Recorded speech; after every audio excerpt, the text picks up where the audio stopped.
Hello everyone, আসসালামু আলাইকুম। সবাই কেমন আছেন? কাছে বা দূরে, দেশ ও দেশের বাহিরে যে যেখান থেকে ভিডিওটি দেখতেছেন, আশা করি সবাই অনেক অনেক ভালো আছেন। আমিও আল্লাহর রহমতে ভালো আছি। আমি কল্পনা টাঙ্গাল থেকে বলছি। আজকে আরেকটি নতুন ভিডিও নিয়ে আপনাদের সামনে হাজির হয়ে গেলাম। আশা করি ভিডিওটি ভালো লাগবে। ভালো লাগলে প্লিজ ভিডিওর শুরুতে একটা লাইক দিয়ে ভিডিওটি দেখা শুরু করবেন। তো এখানে ঈদের মধ্যে তো ঈদের ছুটিতে বাবার বাড়ি গিয়েছিলাম। তো বাবার বাড়ি থেকে এসে সেই পুরনো রুটিনে ফিরে এলাম। দেখা যাচ্ছে এখন তো আবার সেই প্রতিদিনের মতো সকালে উঠে কাজ করো, নাস্তা বানাও, সেই একই রুটিন। দেখা যাচ্ছে রোজার মাসের রুটিন আর সারা বছরের রুটিনটা তো ভিন্ন থাকে। দেখা যায় রোজার মাসে সকালে নাস্তা বানাতে হয় না, আদার্স কাজ করলেই হয়ে যায়। আর এখন তো সকালে নাস্তা বানাতে হবে, আদার্স সব কাজও করতে হবে। তো বাবার বাড়ি গিয়েছিলাম বিছানাপত্র এসেই। তো যতই বিছানা চাদর বিছানো থাক, দেখা যাচ্ছে দু একদিন কোথাও থেকে আসলে ওই চাদর আর শোয়া যায় না, চাদরটা চেঞ্জ করতেই হয়, না হলে ভালো লাগে না। তো আমি বাবার বাড়ি থেকে এসে বিকেল আর কি আসছি, এসে আগে প্রথমে দুই বিছানার চাদর উঠিয়ে ফেলছি। চাদর উঠিয়ে তো এখন বিছানার চাদরটা আর কি বিছিয়ে নিব। কারণ বিছানার চাদর বিছানো থাকলে, বাসায় লুক না থাকলে ওই চাদরে শোয়া যায় না। তো এসে আগে বিছানার চাদরটা উঠিয়ে দুইটা রুম ঝেড়ে পুছে পরিষ্কার করে নিব। কারণ দেখা যাচ্ছে বাইরে থেকে আসলে এটা প্রত্যেকটা গৃহিণীদেরই কাজ যে আগে এসে বিছানা ঝাড়তে হবে, ঘর ঝাড়তে হবে, তারপর অন্য কাজকর্ম। তো আমিও সেগুলো করে নিতেছি। বিছানাটা পরিষ্কার করে ঝেড়ে নিলাম। দেখা যাচ্ছে দুই পাশেটার ভিডিও করা হয় নাই, একটাই ভিডিও করছি, কারণ একেতে জার্নি করে আসছি, তার মধ্যে আবার ভিডিও করা দুইটা পাশই, সেজন্য আর কি একটা পাশ ভিডিও করছি, দুইটা পাশ ভিডিও করা হয় নাই। তো এখানে আমার বিছানাটা গোছানো শেষ। তারপরে তো বা যেখানেই বেড়াতে যাই না কেন, ব্যাগ ভরে কাপড় নিয়ে যেতে হবে। আসার পর আবার সেই কাপড়গুলো গুছিয়ে আলমারিতে রাখতে হবে। এই জিনিসটা আমার কাছে খুবই বিরক্ত লাগে মাঝে মাঝে। দেখা যাচ্ছে যে কাপড় যাওয়ার সময় বের করে অনেকগুলা কাপড় নিয়ে যেতে হয়, এসে আবার সেই কাপড়গুলো ধুয়ে দিতে হয়, অনেকগুলা কাপড় ধুতে হয়, কিছু কিছু কাপড় দেখা যায় এমনি ভাঁজ করে রেখে দিতে হয়। তো এখন আমার বিছানাটা গোছানো শেষ, ঘরটা ঝাড়ু দিয়ে ফেলবো। ঝাড়ু দিয়ে দেখা যাচ্ছে ব্যাগে যে কাপড়গুলো ছিল সেই কাপড়গুলো গুছিয়ে আলমারিতে রাখবো। তো কাপড়গুলো আসলে পরের দিনের ভিডিও, এখানে 2-3 দিনের ভিডিও আর কি একাত্র করে দেওয়া হয়েছে। এই যে গরমের মধ্যে আসলে ভিডিও করতেও ভালো লাগে না, সেজন্য আর 2-3 দিন যাবত আমার ভিডিও দেওয়া হইতেছে না। দেখা যাচ্ছে গরমে একদম নাজেহাল অবস্থা, সবারই একই অবস্থা। সারা বাংলাদেশ যাবত প্রচুর প্রচুর গরম পড়ছে। তো এই গরমের মধ্যে যথাসাধ্য চেষ্টা করতে হবে ঘরের ভেতরে থাকার, আর বেশি বেশি পানি খাওয়ার, ঠান্ডা জাতীয় খাবারটা খেতে হবে। তো এই গরমের কারণে মূলত বাবার বাড়ি থেকে চলে আসছি। তো আসার পর এখন তো আল্লাহর রহমতে দেখা যাচ্ছে যে স্কুলও বন্ধ দিয়ে দিছে। তো স্কুল বন্ধ দেওয়া তো অনেক ভালো হয়েছে। ছোট ছোট বাচ্চারা স্কুলে যাবে, দেখা যাবে গরমের কারণে তাদের বমি হতে পারে, পাতলা পায়খানা হতে পারে, নানান সমস্যা হতে পারে। তো এর জন্য স্কুলটা বন্ধ দেওয়া তো অনেক ভালো হয়েছে সব বাচ্চাদের জন্যই, আর আমাদের জন্য, গার্জেনদের জন্য ভালো হয়েছে। তো জামা কাপড় তো আসলে অনেকগুলো নিয়ে গেছিলাম, কিন্তু ওইগুলো তো আসলে পরা হয় নাই, কারণ যেই গরম। দেখা যাচ্ছে যে নর্মাল সুতি জামা দুইটা নিছি, ওই নর্মাল সুতি জামাটাই পরা হয়েছে। আর যত রকমের জামা কাপড়ই নিছি না কেন, এই গরমের মধ্যে আসলে কোনো কিছু পরতেও ভালো লাগে না। তো এখন কাপড় চোপড়গুলা ভাঁজ করে রেখে দেবো আলমারিতে। যাওয়ার সময় এক গাঁথা কাপড় নামিয়ে নিয়ে যেতে হবে, এটা তো সবারই। দেখা যাচ্ছে আবার সেই কাপড়গুলো ভাঁজ করে রাখতে হবে।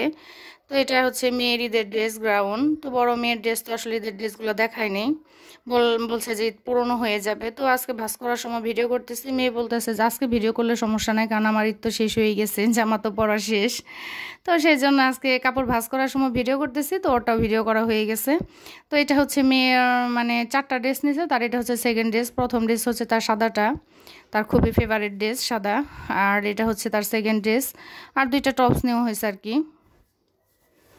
তো এই বয়সের পোলাপান তো আসলে টপস পরতে বেশি পছন্দ করে। এই গরমের মধ্যে আসলে গ্রাউন্ডটা পরেও শান্তি নাই, যদিও পাতলা, তারপরেও মানে গ্রাউন্ড পরাটা অনেক কষ্টকর গরমের মধ্যে। তো জাস্ট শুধু একটু সময়ের জন্য পরছিল, আধা ঘন্টা 1 ঘন্টার মতো আর কি পরেছিল। তো এই কাপড়গুলো একে একে ভাঁজ করে রেখে দিতেছি। সারা বাংলাদেশ যাবত আসলে অনেক অনেক গরম পড়ছে সব জায়গায়, এত তাপমাত্রা, মানে ঘরে থেকে কোলানো যাইতেছে না। তার মধ্যে লোডশেডিং তো হইতেই আছে আর কি, গরমের মধ্যে কারেন্টটাও বেশি যায়। তো এই গরমের মধ্যে বেশি বেশি ঠান্ডা জাতীয় খাবার খাবেন সবাই, বেশি বেশি পানি খাবেন, পানির কোনো বিকল্প নাই। আর ট্যাঙ্কির পানি এতই গরম হয়ে থাকে, কি বলবো, যে কাজ করতে গেলেও খুবই কষ্ট হয়ে যায়, কারণ প্রচণ্ড রোদে দেখা যায় ট্যাঙ্কির পানিগুলো সেই রকম গরম হয়ে থাকে। তো এখানে আমার কাপড়গুলো ভাঁজ করা শেষ, ছোট মেয়ের কাপড়, বড় মেয়ের কাপড়, আমার নিজের কাপড়। এখন এগুলো আলমারিতে ভাঁজ করে রেখে দেব। তো এতক্ষণ কে আমার সাথে ধৈর্য ধরে আছেন বা কে চলে গেছেন জানি না। তো আমার সাথে যে আছেন যদি একটা লাইক দিতে ভুলে গিয়ে থাকেন প্লিজ একটা লাইক দিয়ে নেবেন। একটা লাইকের মহামূল্য, দেখা যাচ্ছে যে এই ভিডিওটা অনেকের কাছে পৌঁছে দিতে সাহায্য করে। তো শুরুতে একটা লাইক দিতে ভুলে গেলে দেখা যায় পরে আর দিতে মনে থাকে না। তো শুরুতে একটা লাইক দিয়ে নেবেন। দেখা যাচ্ছে ভিডিওটা কেমন লাগলো সেটা অবশ্যই কমেন্টের মাধ্যমে জানাবেন। আর কমেন্ট করতে তো আপু ভাইয়েরা ভুলে না, কিন্তু লাইক দিতেই ভুলে যায়। তো এটা হচ্ছে আমার হাজব্যান্ডের শার্ট প্যান্টও তো চলে গেছে 1 বছর হয়, তারপরে কাপড়গুলো ভাঁজ করে যত্ন করে রেখে দেই। আবার আল্লাহ বাঁচিয়ে রাখলে দেশে আসলে তো পরবে। তো এখন দেখা যাচ্ছে কাপড় চোপড় ভাঁজ করে রাখলে তাও আলমারিতে জায়গা বের হয়, কিন্তু এলোমেলো করে রাখলে আর জায়গা বের হয় না। তো এখন একটু ভাঁজ করে রাখবো গুছিয়ে। এখন এই তো গুছিয়ে রাখা শেষ। মেয়ের কাপড়, ছোট মেয়ের কাপড়, বড় মেয়ের কাপড়, আমার নিজের কাপড় তো আলাদা আলাদা পার্টে রেখে দিলাম। এগুলো তো আসলে সবসময় পরা হয় না, দেখা যাচ্ছে কোথায় যাওয়ার সময় পরা হয়, এর জন্য এগুলো আর কি আলাদা আলাদা পার্টে রেখে দিলাম। এই গরমের মধ্যে আসলে কোনো কাজ করে শান্তি পাওয়া যায় না, প্রত্যেকেরই একই অবস্থা। তার মধ্যে যেতে হয়েছে বাজারে, যেহেতু 1 সপ্তাহ মানে 4-5 দিন আর কি বাসায় ছিলাম না। দেখা যাচ্ছে যে বাজার করতে তো হবে, শাকসবজি তার বেশি দিন থাকে না। তো এটা হচ্ছে তারপরের দিনের ভিডিও, বললাম না 2-3 দিনের ভিডিও একত্র করা হয়েছে। তো গরমের মধ্যে একটু ঠান্ডা জাতীয় তরকারি আনার চেষ্টা করছি। দেখা যাচ্ছে লতা, করলা, পাট শাক, পুঁই শাক এই টাইপের কাপড়, সজনে ডাঁটা, ভেন্ডি বলে অনেকে ঢেঁড়স বলে, এই ধরনের তরকারি নিয়ে আসছি আর কি। দেখা যাচ্ছে আমার মেয়েরা শুধু পাট শাকটাই খাবে না, আটগুলা তা মোটামুটি খায়। আমার কাছে তো পাট শাক খুবই ভালো লাগে, পাট শাক খাওয়া অনেক উপকার। তো ভিমবার দেখা যাচ্ছে শেষই হয়ে যায় তাড়াতাড়ি, এর জন্য 4টা ভিমবার নিয়ে আসলাম। চিচিঙ্গাটা এটা শসা, এই গরমের মধ্যে আসলে বেশি বেশি শসা খাওয়াটাও দরকার। আর এই একটা আতা ফল 30 টাকা নিচ্ছে। আতা ফলটা আমার ছোটো মেয়ের খুবই পছন্দের, ছোট্ট একটা আতা ফল 30 টাকা। গ্রামে তো তাও আর একটু কমেই পাওয়া যায়, শহরে আসলে দাম বেশি। আর আলুটার এত দাম, মানে 60 টাকা কেজি আলু, চিন্তা করা যায় বলেন আলুর এত দাম। তো এখানে হালকা পাতলা শুকনা বাজারও আদা, রসুন, পেঁয়াজ, টমেটো, মানে সব ধরনের টুকটাক বাজার করে নিয়ে আসছি। এই গরমের মধ্যে বাজার করাটা যে কি পরিমাণ কষ্টের, আবার বাসায় এনে সেগুলো গুছাইতে হয়। তো আমার বড় মেয়ে বাসায় থাকলে তো আমার আল্লাহর রহমতে অনেকটা আরাম হয়, দেখা যাচ্ছে ও হাতে হাতে সবগুলা গুছিয়ে দেয়। এই শাক সবজি শুকনা বাজার সবগুলো আমার মেয়ে গুছিয়ে দিছে, আমার অনেক হেল্প হয়েছে।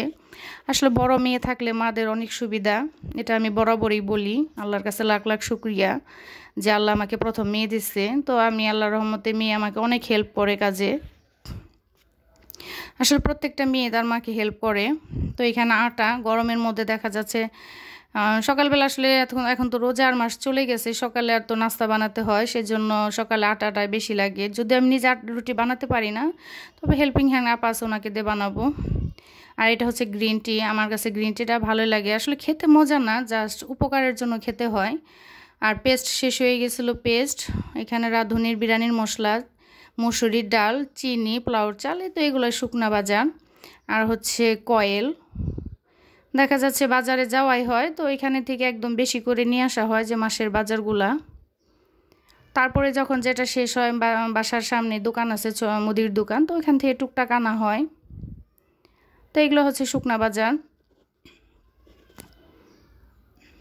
তো এখন বাজারগুলা গুছাবো, আবার রান্না করব। আর এখানে নিয়ে আসছি 2 ধরনের মাছ। তো একটা হচ্ছে রুই মাছ, 3 কেজির একটা রুই মাছ নিয়ে আসছি। আর হচ্ছে 1 কেজি তেলাপিয়া মাছ। এই তেলাপিয়া মাছটা আমার ভেজে খেতে ভালো লাগে। তো আমি মানে মাছটা কাটে নিয়ে আসছি, যেহেতু আমার হেল্পিং হ্যান্ড আপা এখন আসে নাই। তো আমি বাসায় থেকে, আমি বাপের বাড়ি থেকে আসার 2 দিন পরে আপা আসছে, তো আমি বাজারে গিয়েছিলাম। তো ওইখান থেকে মাছ কাটিয়ে নিয়ে আসছি। তো উনি আমাকে তেলাপিয়া মাছও প্রথমে পিস করে ফেলছিল, পরে বললাম শুধু মাথাটা আলাদা করে দিবেন, তো উনি আলাদা করে দিছে। আর এখানে নিয়ে আসছি চিংড়ি মাছ। দেখা যাচ্ছে পুঁই শাক কিনলেও তো চিংড়ি মাছ কিনতেই হবে, পুঁই শাক দিয়ে চিংড়ি মাছ খুবই ভালো লাগে। তো এর জন্য আর এখানে ফার্মের মুরগিটা তো মাস্ট, আমি যখনই বাজার যাই মুরগি নিয়ে আসি। তো এখন তো মুরগির অনেক দাম, সব কিছুর আসলে দাম বেড়ে গেছে ঊর্ধ্বগতি, রোদেরও যেমন তাপ বেড়ে গেছে, জিনিসপত্রও সেরকম দাম বেড়ে গেছে। তো এখানে দুপুরে রান্না করতেছি, অল্প করে চিংড়ি মাছ বেছে তারপরে রান্না করতেছি, যেহেতু আপা 2 দিন পরে চলে আসবে। তো চিংড়ি মাছ কিছুটা রেখে দিলাম যে আপা এসে কেটে দিবে। আর অল্প করে চিংড়ি মাছ কেটে আমি এখন পুঁই শাক দিয়ে রান্না করে নিতেছি। পুঁই শাক দিয়ে চিংড়ি মাছটা আমার নিজেরও খুব ভালো লাগে, আমার বাচ্চারাও খুবই পছন্দ করে। আর এখন রান্না করব সজনে ডাঁটা দিয়ে, মাছ দিয়ে রান্না করব। দেখা যাচ্ছে টাটকা যে কোনো মাছই রান্না করে খেতে খুব ভালো লাগে। তো এখানে তেলাপিয়া মাছের মাথাটা ভাবলাম যে আজকে তাজা তাজা রান্না করে ফেলি। আর মাছের যে পিস ওগুলো তো ভেজে খাবো সেই জন্য। আর রুই মাছটা আমার বাচ্চারা খুব পছন্দ করে, যেহেতু কাটা কম, কারণ রুই মাছের মধ্যে তুলনামূলকভাবে কাটা কমই থাকে। আর ওরা তো ছোটো মাছ ওইভাবে খায় না কাটার জন্য, কাটা ছাড়া যে কোনো মাছটাই খায় আর কি। তো এখানে আমার চিংড়ি মাছটা হয়ে গেছে। আর পাট শাক ভাজিটা আসলে এটা অফ ক্যামেরায় করে ফেলছি, কারণ এত গরমের মধ্যে বাজার করে এসে এগুলো গুছিয়ে রান্না করা, গোছানোটা অবশ্য মেয়ে করে দিয়েছে, কিন্তু রান্নাটা তো করতে হয়েছে, কাটা বাছা করে রান্না করা, একটু যেটা আসলে ভিডিও করাটা সম্ভব হয় না। আবার দেখা যাচ্ছে 1-2 দিন ভিডিও না দিলেও হয় না, আপু ভাইদের কাছ থেকে অনেক দূরে সরে যায়, আপু ভাইয়েরা আমাকে ভুলে যায়। আর ভিডিও আপলোড করলে তো আপু ভাইয়েরা মনে রাখে, সেই জন্য আর কি কষ্ট হলেও ভিডিও আপলোড করা। তো এখানে সজনে ডাঁটা সাথে একটা আলু আর টমেটো দিয়ে রান্না করছি, খেতে ভীষণ মজা হয়েছিল। আসলে টাটকা শাকসবজি যে কোনোটাই রান্না করলে খেতে অনেক টেস্ট হয়, যেটা ফ্রিজে রেখে রান্না করলে অতটা টেস্ট পাওয়া যায় না। তো সজনে ডাঁটা মাছ দিয়ে রান্না করলেও ভালো লাগে, ডাল দিয়ে রান্না করলেও ভালো লাগে। আর এই গরমের মধ্যে সজনে ডাঁটা আর হচ্ছে করলা, পাট শাক এগুলো খাওয়া অনেক অনেক উপকার, এগুলো খাওয়ার চেষ্টা করবেন। আর মশারির ডালটা, তৈলাক্ত খাবারটা একটু কম খেতে হবে সবারই, তাহলে স্বাস্থ্যের জন্য অনেক উপকার। আর হচ্ছে সন্ধ্যার দিকে আমি ডিম নিয়ে আসছি, তো ডিমটা এখন একটু গুঁড়া সাবান দিয়ে আর কি ভিজিয়ে রাখছি, কিছুক্ষণ পরে ধুয়ে ফেলবো। এতক্ষণ ধৈর্য ধরে আমার ভিডিওটি দেখার জন্য অসংখ্য অসংখ্য ধন্যবাদ। এভাবে উৎসাহ দিয়ে ভালোবাসা দিয়ে পাশে থাকবেন। তো এখানে ডিমগুলো এখন ভিজিয়ে রাখতেছি, কিছুক্ষণ পরে ধুয়ে দেবো, ধুয়ে ঝরিয়ে নেব। দেখ ডিমের মধ্যে আসলে অনেক ময়লা থাকে, এর জন্য ডিমগুলো আসলে ধুয়ে খাওয়াটাই উচিত। তো একটা সময় আমি নিচে ধুতাম না, এখন ইনশাল্লাহ রেগুলার ডিমগুলো ধুয়ে নেই। দেখা যায় ডিমের মধ্যে অনেক ময়লা থাকে, জীবাণু থাকে, সেজন্য ডিমগুলো একটু ধুয়ে নেওয়া ভালো। ধুয়ে আমি কিছুক্ষণ ঝরানি দিয়ে রাখবো, তারপর ফ্রিজে উঠিয়ে রাখবো। তো আমার ভিডিওটি কেমন লাগছে অবশ্যই কমেন্টের মাধ্যমে জানাবেন। সবাই ভালো থাকবেন, আমাদের জন্য দোয়া করবেন। খোদা হাফেজ।